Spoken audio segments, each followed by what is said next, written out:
na hindi ka magaling, marami kang kailangan matutunan, and kailangan mo ng mentor na mag-guide sa'yo.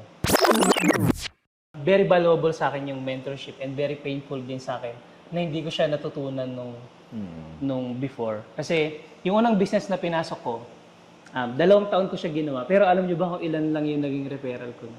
Isa lang. 2 taon yun, ha? Mas madami pa yung taon kaysa doon sa naging referral ko. And ang mindset ko kasi noon before, magaling ako, kaya ko naman aralin lahat. So mataas yung pride ko sa sarili ko that time. And yun yung pinakamalaking naging mistake ko. Nasayang yung 2 taon ko dahil dun sa ego ko. Dahil dun sa pride ko na kaya ko naman aralin lahat, magaling naman ako. Kailangan maging humble ka, tanggapin mo sarili mo na hindi ka magaling, marami kang kailangan matutunan, and kailangan mo ng mentor na mag-guide sa'yo.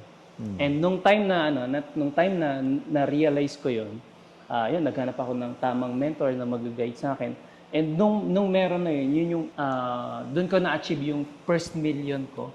Na sabi ko, ganito lang pala kasimple, makuha yung first million. Kasi dati parang sobrang hirap, kasi parang parang nalakad ka sa madilim na daan, hindi mo alam kung saan ka pupunta. Pero since meron akong mentor na nag-guide sa akin, mas napabilis and mas naging madali para sa akin na nagkaroon ng result. Hindi dahil magaling ako, kundi dahil may nag-guide sa akin.